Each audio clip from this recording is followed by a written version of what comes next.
The next generation of great Catholic podcasting is here. This is what your brain has been waiting for. Topics that come up around the dinner table will be given the truth treatment, all from a Catholic perspective.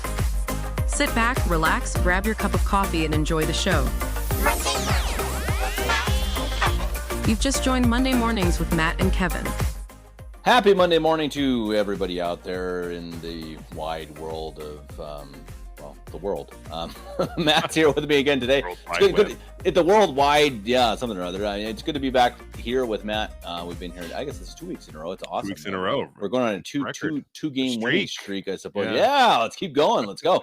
Let's keep the streak alive, like the MLB playoffs. Pretty interesting. Are you watching? I haven't really. I mean, my Rockies are the worst team in baseball, so I've kind of checked out a bit. But I keep in tune. I saw Justin Verlander.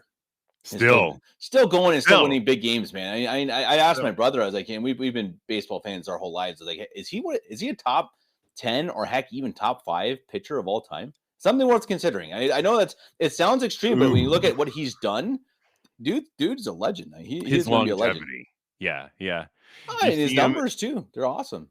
You see him. I had the same experience as you. I mean, I've been following baseball forever, and I look at the box scores and I check out the highlights, and I'm like, the guy's still on the mound for the same team, like getting the same results, which is wild. My favorite thing though, Kev, is that the Arizona Diamondbacks are they're as of this recording here, they're down 3-2 in the NLCS, but they have like a 500 record. The top 5 teams record-wise have all been eliminated early on. MLB has been discussing, like, is our playoff format kind of screwed up because top teams are being bounced pretty early, and you've got these teams, the Diamondbacks, I think were 84 and 78 ish, so they're flirting with 500, and they're making a run to get to win the pennant and get to the World Series. So I'm kind of pulling for that. I love a good upset. Well, I can tell you, I mean, the Rockies did that back in 2007. They just had a great run, ended up playing Boston and losing, unfortunately. But had a great run, and they just got hot at the right time. They weren't even a great team, just got super hot and got to the World Series. If I remember correctly, wasn't that the year, like the last 20 games of the season, they won like 19 of them or something? It's funny. They won 20 out of 21. That's what it was? And I was at the one game they lost, Matt. I'm not kidding. I was at the one game they lost. I can't believe it. They won 20 out of 21. I'm pretty sure that's the number. And I was at the one high, they lost. Oh, it's incredible. It was incredible. Really, really favorite sports moments of all time for me. Not Todd Helton. He was there. Yeah. Was he the guy? The guy hit like 3. Larry Walker was the guy I'm thinking of. No, he was gone. He was gone. He was gone. Helton was in his end years. But still good. Yeah, a couple great moments. I remember those guys. Larry Walker, the guy. Those were the days where guys would hit like 360 and not strike out 300 times. Amazing. Oh yeah, you're bringing me back, Matt. You're bringing me back. But Matt and I could talk about baseball all day long. Yeah. Everyone else is slowly turning off the program. Do we care, Matt? Do we really care? Man, Larry Walker, man, I appreciate that, Matt. See, I just grew an appreciation of you just knowing the name Larry Walker. That's legit. Is it here? All right, last question. But is it true? Now I remember reading this, but I people denied it that the stadium, whatever it's called out there in Colorado, Coors Field, it would blow air back to counteract. They would have fans in the outfield to counteract the atmosphere. I heard that. No, but they have a thing. No, that's not true. But they have a thing called the humidor, where they literally humidify the baseballs before the game. Because it's so dry. Well, it's dry, so that the balls would get so dry that the balls would get harder. No one can see my hand, which is making a baseball form. And it would make it harder, and so the ball would just smack harder off the bat, and the air was thinner, and so the home runs were just out of this world. And so they brought in the humidor, and it helped a little bit. It made it so it wasn't so extreme. But it's still, there's we could go on for hours about the issues with Coors Field, because there's a lot of different issues because the air is so thin. The breaking balls don't break as much. So they literally, the way the pitchers pitch is different than the way they pitch on the road, because the ball is affected differently by the air. That sounds crazy, but it's true. And so the pitchers will go on the road and they'll pitch a game, and they'll come home and they'll pitch a game, and their pitches don't do the same thing, and it totally messes with their head. So in the history of the Rockies, which is about, I don't know, 37 years now, it's a little bit older than me. Okay. No, that's not true. It's a little younger than me, so it's actually like 30 years now. They have had maybe 5 good pitchers. They could just figure that out. It's just, and Mike so Hampton. everyone always, yeah. When no, not Mike Hampton. No. Mike Hampton was terrible. But they, the issue is that everyone always talks about how good it is to hit in. No one ever talks about how bad it is to pitch.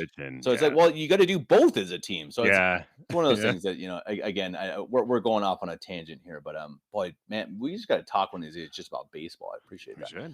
But we actually want to talk about something that's not quite so uplifting, I suppose, today. A couple things that pretty interesting. We want to talk about Britney Spears has been in the news again, which she tends to do. I don't know if she does it on purpose, probably trying to stay a little bit in the limelight, but a pretty interesting topic. And we're also going to talk about something called long-termism, which we'll let you think about that, ponder that. Don't Google that. In the meantime, don't Google it. Think about it. Think what you think that means, and we'll talk about that here in the second segment. But Matt, I want to send it to you. We're going to talk a bit about Britney Spears, because I know you're a big Britney Spears fan. I've got the posters. Baby one more time, right? It's a terrible thing, Matt. Like I cannot stand pop music, but I have to listen to it pretty often, and there is sometimes that Britney Spears comes on, and I can tell you, it does bring back memories of my childhood. We used to very 90s. Oh, totally. We would milk our goats. So we lived on a little farm. We'd milk goats, and we'd listen to the pop stations and Backstreet Boys, Britney Spears. Wouldn't do it now, but yeah. Anyway, go ahead, Matt. Yeah, take it away.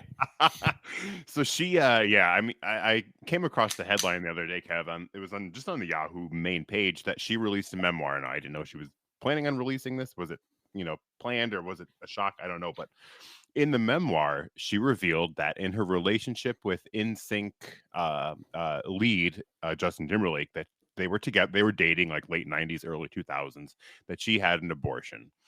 And you come across a lot of these articles, and the pattern that seems to kind of stick out to me is that she sort of expressed her regret. She said that when we found out, they were I think they were probably, like in their 20s, early 20s, and she said in the memoir that Justin and I, this is Justin Timberlake, we were too young. He told me we were too young. We can't have a baby now. Like this isn't our time. We shouldn't be doing this. And she said he pressured me for an abortion, and she said I ended up agreeing, thinking, like, this is not I'm too young. I'm traveling the world. I have no time to have a child. And she did say, though, that even in the moment, she felt like if he didn't pressure her, and if he didn't say all these things, she probably would not have done it. And I think that first speaks to that conscience that a woman has, like, oh, I do have a baby in me, and that their conscience is weighing on them. So she says she mentions that first. Now, the thing that really has drawn headlines was a music video that's related to this whole incident. And so the abortion came in probably, I don't think even she knew the exact date, probably around 2001. Well, the media picked up on a song from hers. It was a very popular song. It's from 2003, and the song is called Every Time. And some of the lyrics in here, Kev, kind of suggest, and fans picked up on this, that she was speaking about her abortion. Now, in question and answer sessions that she's had since this memoir got released, she's denied it, saying, no, that's not what this is about. Her co-songwriter, whatever his name was here, I don't think I have it here, Antoinette, but I'm not going to attempt the last name. Looks very Greek, denied it as well. And so some of the lyrics here, now these stuck out to me because I read through the lyrics, and I did play the music video to get the whole picture. She says things like, take my hand, why are we strangers when our love is so strong? I feel so small. I only see your face in my dreams, and it haunts me, and I need you. I make believe that you are still here with me. It's the only way that I can see clear. What have I done? She says, every time I only see you in my dreams, I only see your face, and it's haunting me. I made it rain, and please, please forgive me. My weakness has caused you pain. And this song here is my sorry. And so very, eyebrow raising lyrics. And now even more eyebrow raising is the music video, because around this part where she talks about, I may have made it rain. Please forgive me. My weakness caused you pain. This song is my sorry. It's the video transitions to her in a delivery room, and she's standing there in front of a woman giving birth, and very strange connections. Now people are denying it, and like I said, she's denied it. Her co-songwriter has denied it, but man, like, I think it has to be about it. And what something that's crazy too is they brought up an interview that Justin Timberlake did with Barbara Walters, and man, 2005-ish, somewhere in that time range. And she asked her, or Barbara Walters asked Justin Timberlake, rather, not Britney, but Justin, and she was like, Britney has always said that sexual relations are for marriage and only for marriage. Have you two held up to that?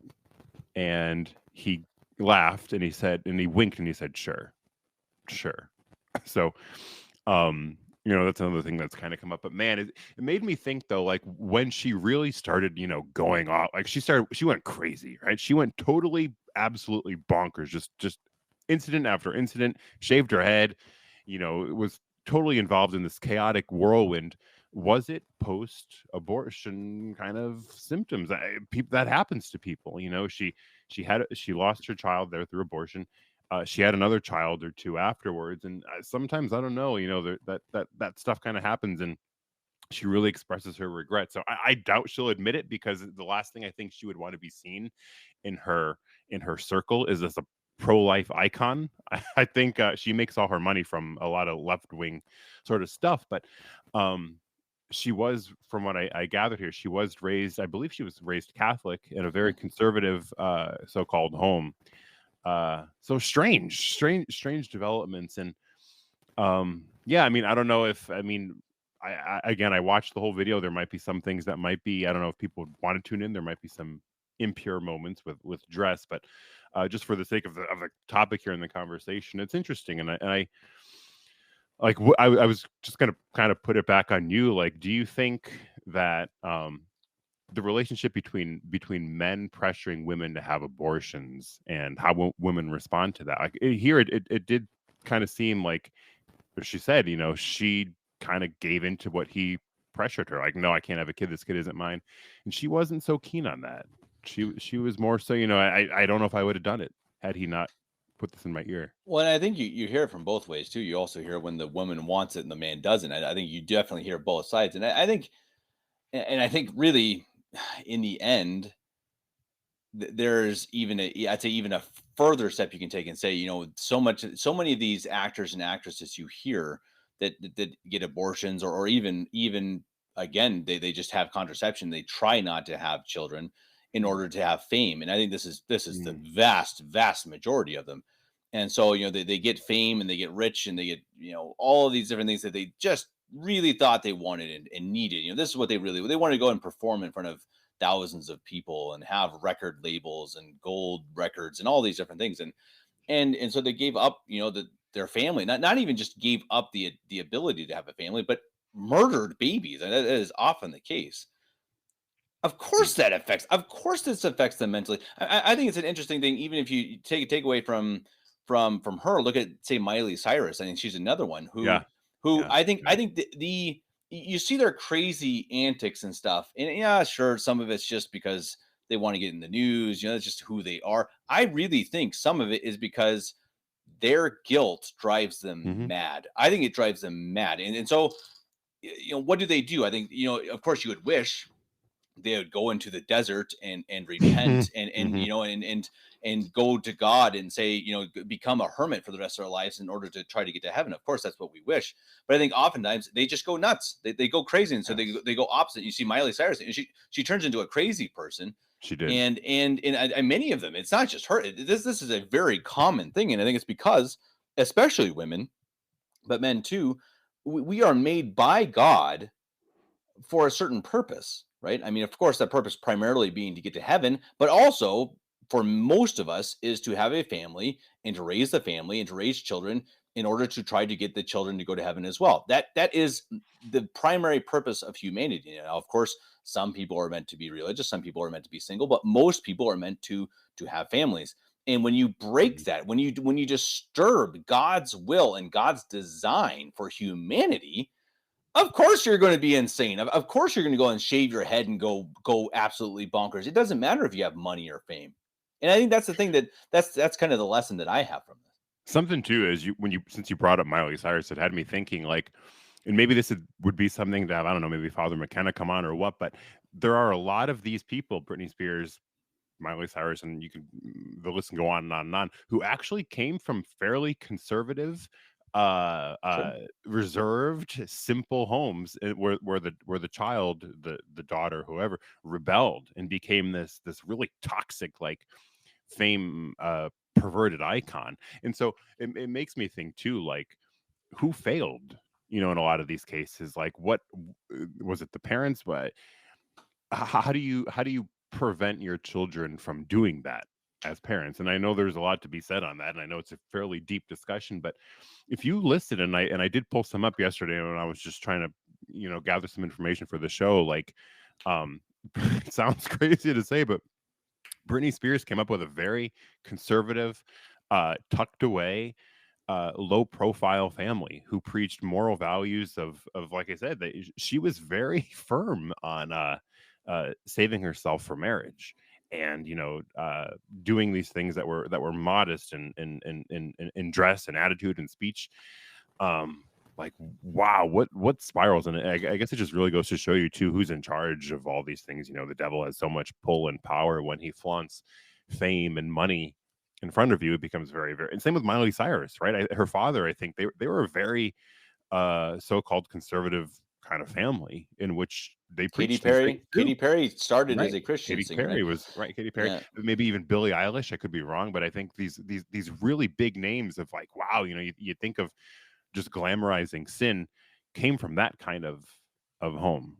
And so it makes you wonder, what went wrong, and how do you prevent that, as a family? Like, I mean, I don't know, but, like, do you worry about that yet for your own kids? Or, like, what do you, I mean, they're Well, young. my kids are going to be, my daughter's going to be a nun and my son's going to be a priest. So it's all set. That's not a problem.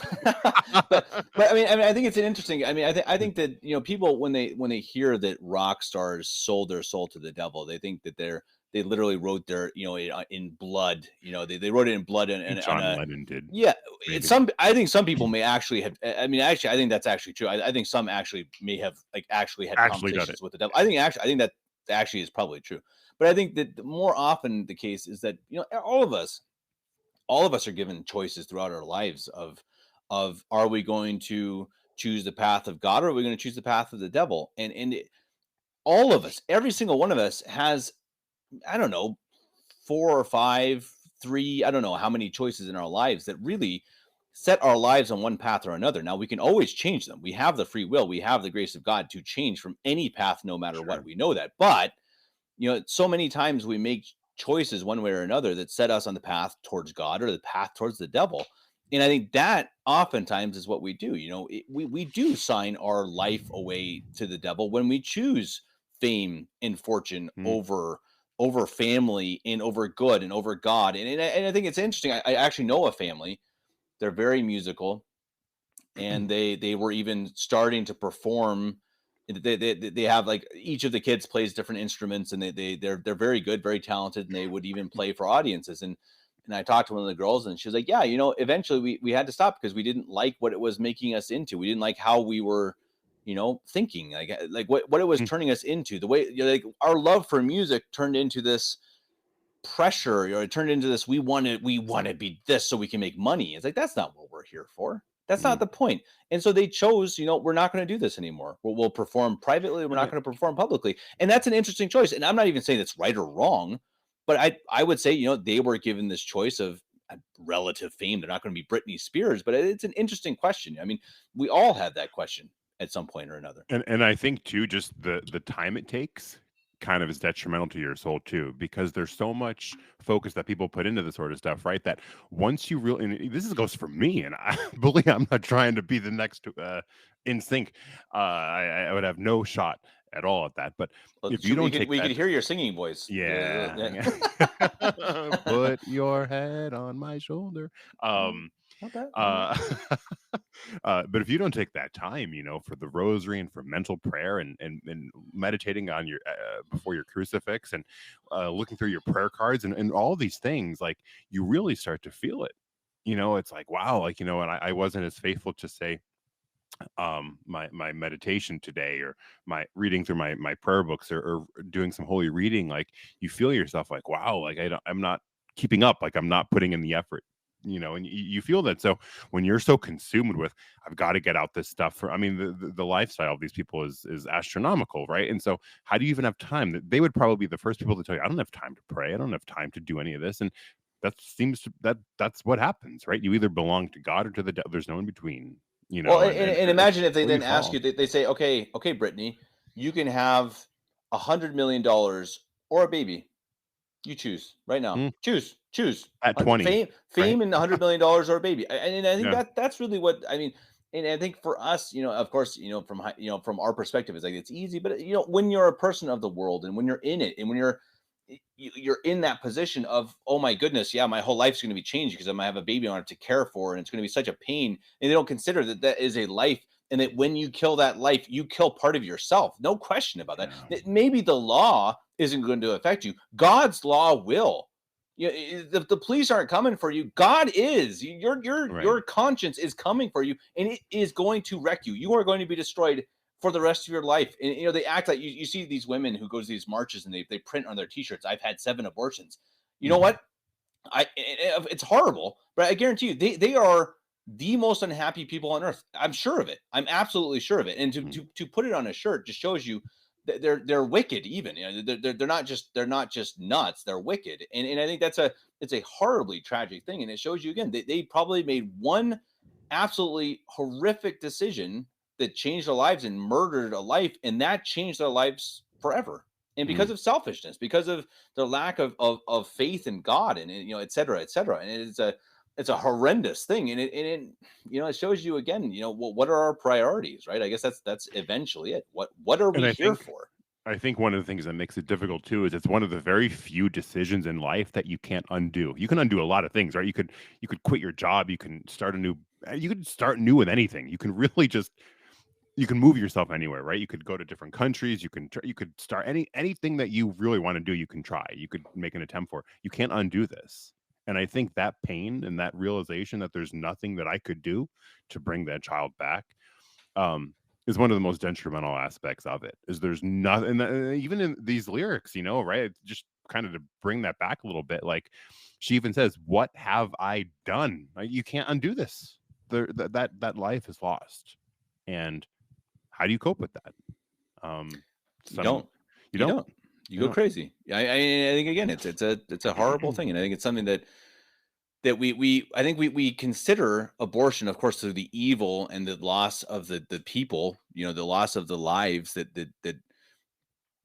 are gone because of the murder. But we also kind of tend to forget of the person who murdered them, Mhm. because of societal pressure, because of pressure from a man, or by their own selfishness, they have committed murder. And that is, as you said, is there anything And worse? it I mean, phew. in reading through this too, it really made me think of, sometimes we perceive these people to be larger than life, right? A name like Britney Spears is a recognizable name, probably I don't know about maybe now, but in the time in her at her peak, worldwide, a household name, hundreds Oh, of millions of for dollars at sure. her disposal, a lifestyle that most people can't dream of, and yet here she is, you know, with immense pain and suffering and hurt, just like anybody else would, So sometimes we lose aspect that these people are still just people, and these people are still just one individual who have emotions and consequences to what they do, no different than the rest of us. And it really brings it back. It takes these people who seem to be a whole new level of stardom and untouchable fame, and it just brings them back to the ground. Like, here she is really expressing her hurt over a lifestyle choice that so many people make in this day and age. Too true. Too true. Speaking of lifestyle choices, your Ex- topic? Oh, yeah, go ahead. Go ahead. exactly. No, exactly right. And it brings to mind, other people who are in the spotlight because they're famous, and other mistakes that they make. And this is pretty interesting. So we gave you guys a word at the beginning that I'd never heard of until about 2 hours ago that my wife pointed out. It was You can actually Google it now. you can Google it. Long termism. It's one word, but it's long Mm, termism. And I actually just read this in a German article. My wife had read it before, and she pointed it out a couple hours before the show. So Matt's mhm. coming in pretty blind. And this is kind of what the Wikipedia term is for it. It says long-termism is the ethical view that positively influencing the long-term future is a key moral priority of our time. It is an important concept in effective altruism and serves as a primary motivation for efforts that claim to reduce existential risks to humanity. Now, on that picture, you see, okay, you definitely see Elon Musk. Is that Bill Gates? A couple other guys, a couple of very rich people who are on here. And again, the idea being that long-termism is that these rich people are focused primarily on the long-term future. And it's part of like this article that I read. Now, part of it, this is pretty interesting, man, because it's utilitarianism, which is kind of the focus on the primary good of as many people as you can, and kind of the ends justify the means in a way. So the idea being our population is growing exponentially according to them, and it's going to keep growing.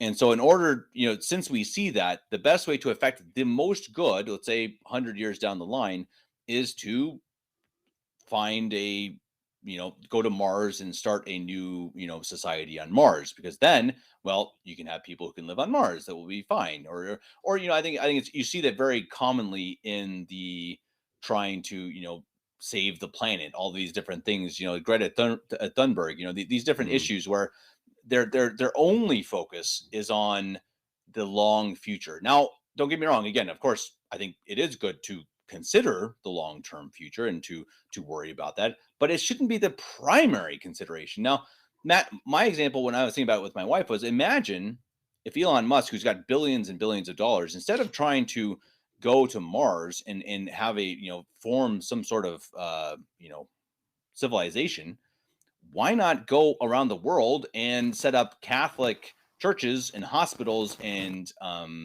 schools and monasteries, say, and actually then, from there, you can actually, form a solid foundation for the future that is to come, even if we're going to have a grossly exponentially growing population. And I think that it's a very interesting issue of our time that our rich people seem to be only concerned about 100 years from now.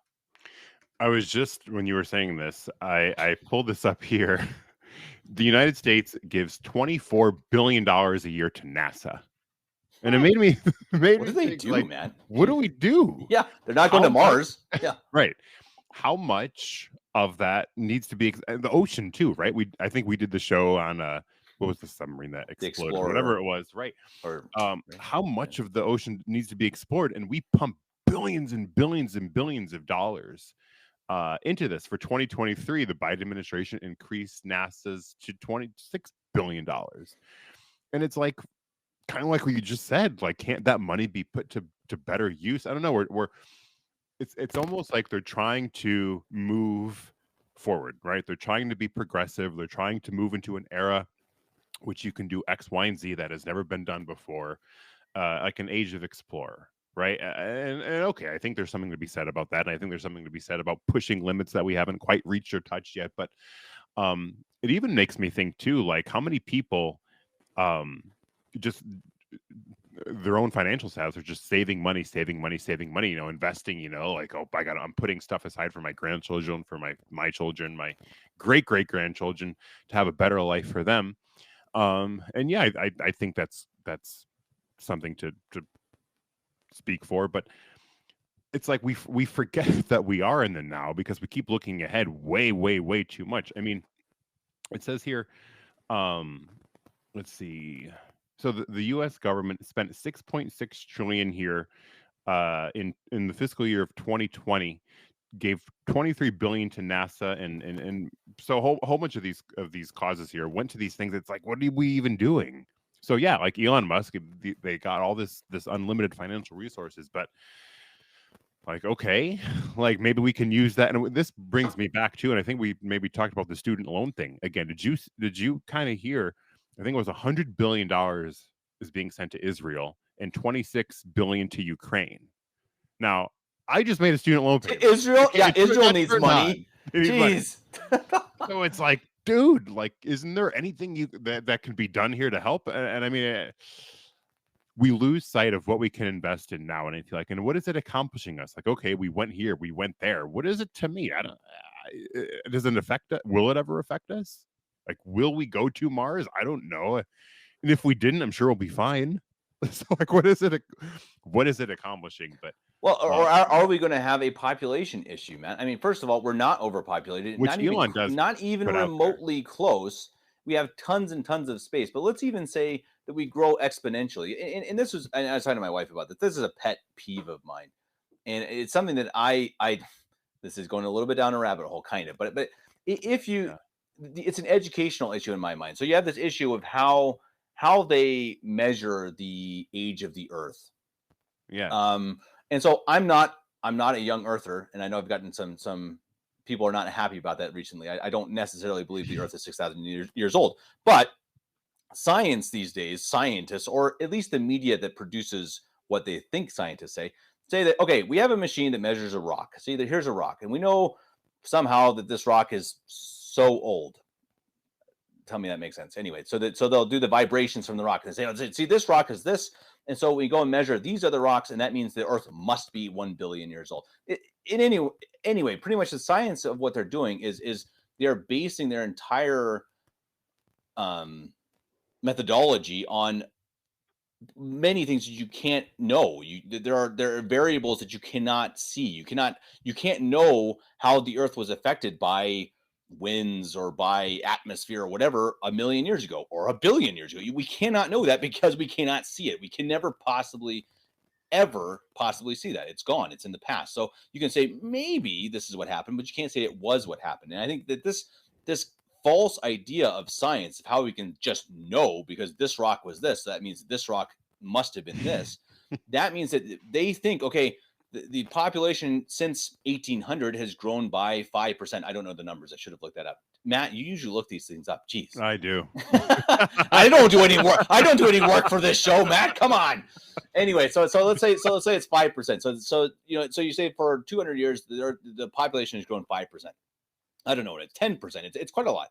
And so the scientists say, well, then we absolutely know, because we can measure that the Earth will continue to grow at 10%, or the population will continue to grow at 10%. So 200 years from now, we're going to have 200 billion people, and we're going to have too many people. That is absolutely false science. That is false. You cannot possibly know what's going to happen in the future. You don't know if there's going to be pandemics. You don't know if there's going to be the Black Plague or war or famine or contraception, which is going to cause people to stop having babies. So these ideas of planning for a future based on this garbage science, just first of all, is just wrong. It is absolutely a bogus idea that's based on bad education. And then you go from there, obviously, and they're building it off of hypotheticals and, hey, let's go to Mars so that we can save civilization. When again, the primary issue is, hey, let's take care of the poor now. I mean, maybe I sound like a liberal tree hugger, but hey, I think there are poor people. Maybe hey Elon, hey bro, want to maybe send a hamburger down to Africa? I mean, seriously. It says, I pulled up an argument for it. So this is in favor of it, of long-termism, and it says future people matter morally just as much as people alive today. There may well be more people alive, just alluding to this, false, in the future than there are in the present, and we have to positively affect future people's lives. And it made me think too, how many of their predictions have they gotten wrong too, right? Like, we need to do X, Y, and Z because in 20 years the ice caps are going to be melted. They got bigger. That in 1970, they were saying that we're going to have a great freeze, that we're going to have an ice age. You can find those, right? That's true. They said that. Yeah, exactly. That is what they said. They are a bunch of idiots who think that they can control the people by scaring them. That's just what it is. Now Elon Musk, again, I don't understand what it is, but I think he is a little boy who has a rocket who wants to go to the Mars. Okay, fine. You make a bunch of money, then get your rockets and go to Mars. I mean, honestly, I don't care. But don't act like you're altruistic. Don't act like, oh, I'm going to save the future planet because I'm going to go start a civilization on Mars. Oh, baloney. I mean, give me a break. I mean, it's just a bunch of nonsense. And it's absolutely not true. I guarantee you, I'm not a philosopher, but I think Father McKenna would agree that that's not the case, because that's a hypothetical. The people of the future are not as important as the people now, because you don't actually know they're going to exist. Yet. Right. And we get so, there's the danger, I think, being so invested in the future, if you lose the today, right? We have a responsibility for ourselves too. and we have a moral obligation to get our own selves to heaven and to provide for ourselves what we need to provide for ourselves now. Well, what did Christ say? Christ said, take care. I'm obviously not using his words, but care for yourself and your neighbor. He didn't say, your great grandchildren. Make sure you build a, go to Mars, everybody. Build a civilization off of Earth, which makes absolutely zero sense because there's no atmosphere. You can't actually breathe on Mars. But hey, let's go to Mars because we can. It's so dumb. I mean, it's just like, again, if it's your hobby, go to Mars. I don't care if you go to Mars with your hobby and $1 trillion, but don't act like you're saving humanity by it because it's dumb. It's straight dumb. So people, these Elon Musk fans just drive me crazy. It's like, if you like watching rockets launch, cool. That's fine. I'm fine with that. I really am. I mean, NASA, okay, you say you go to the moon. I don't believe it, but fine. You have satellites and stuff. That's fine. Good. We're having a show right now because of satellites. I'm fine with that. The Earth is not flat, guys. I understand that. But, come on, don't act like you're saving the planet. And they warn us, right? They say, well, if we don't give Ukraine $30 billion and if we don't give Jordan $80 billion, then you're not what word am I looking for here? You're not concerned about the safety of us. So you're what have we ever gained from that? Right. It's like they'll say, well, we have to give this country this amount of money because you're missing the big picture. It's for our own good. Well, what has our own good been the last 100 years? What have we gotten from it yet? Remember, we needed to and this is totally out of left field, but even overthrowing Saddam Hussein and weapons of mass destruction in 2003, that whole thing, all these things that we do are supposedly for our own good, but what have we gotten from it? I think it's getting worse. Cheaper gas prices, I suppose. Yeah, I guess, but I mean, otherwise, yeah, absolutely. And I think it's one of those things. The argument is that do you really want Putin to control that part of the world? I don't care, dude. I'm in Germany. Nobody cares. Honestly, Putin is actually a fairly decent ruler. Now, I know I'm probably going to get banned from YouTube for saying that. Now, he's not. I'm not saying he's a good guy. I'm not a Putin fan. But I mean, when you say like, "Oh my goodness, Putin took over the Donbass and the Crimea," okay, yeah, that's okay. You know what? Ukraine was bombarding their own regions for like 5 years. I mean, so yeah, okay. What's your point? I mean, Israel's been torturing Palestine for the last decades. Give me a break. I remember an interview, Bill O'Reilly and Donald Trump in 2016, just before the election, and Bill O'Reilly said to Donald Trump, "Putin's a killer," and Trump said back, "You think we're so innocent? You think we're so nice?"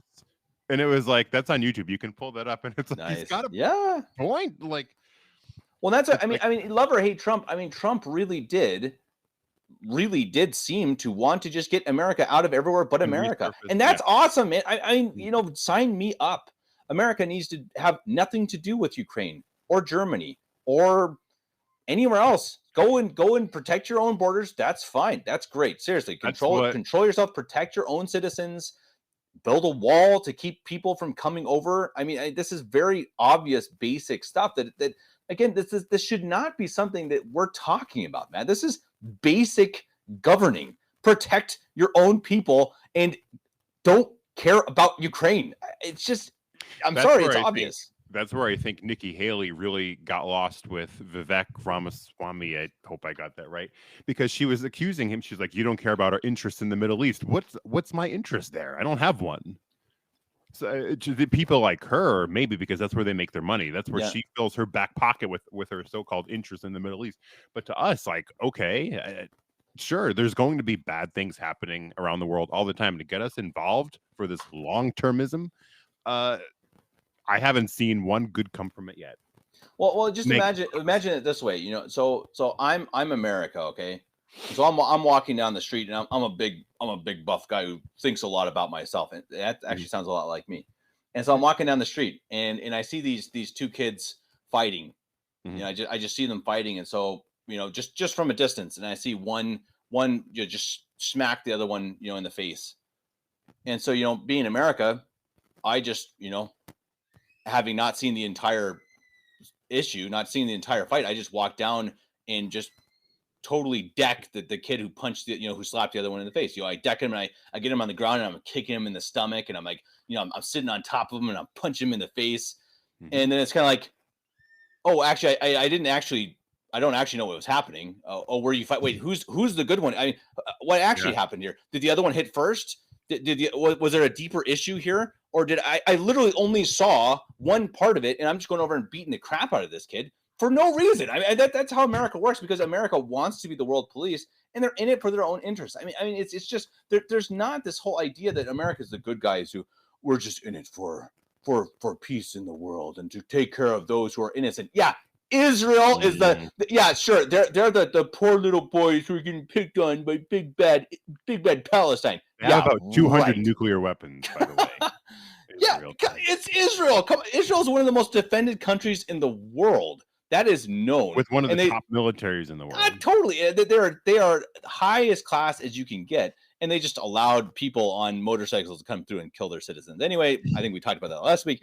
But it's just a farce. I mean, and it's just something that, again, we just don't need to be there. And again, back to the original topic. I mean, we need to care about, the things that actually matter to us. If you're in America, you should be caring about your own society, your own people, your own cities. The people who are suffering there, the people who are committing suicide. I mean, I just talked about that with Intro Ebo yesterday, and we're going to publish that show this week about how the occult affects suicide, and how many children are being I guess abused by what they're allowed to view on television, or what they're allowed to do at home, what they're allowed to put in their bodies, fentanyl, all these different things that are killing our generation, young generations of people, crime and all these different things that our countries just don't seem to care. They don't want to fix it. And you know why? Because they don't know how, because it is a spiritual issue. These issues are fixed by God, and our countries are godless. And so they don't know how to fix it. And so, of course, they just don't even try. And I think eventually, what do you do? It's true. It's Have true. Podcast to talk about the issue. I'm going to run for president. Taylor Marshall, right? Where did he go? He tried for a week. Yeah.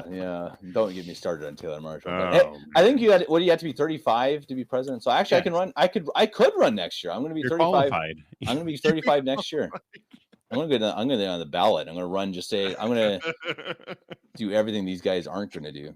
I'll be the actual Taylor Marshall. See, I have a lot of trads calling me the State of a Contest Taylor Marshall. Yes, I've seen that. Yeah. So I may as well run for president too. I mean, hey, after your book deal, if the boot fits, after my book deal, I should do that. I should do that. I should infiltration.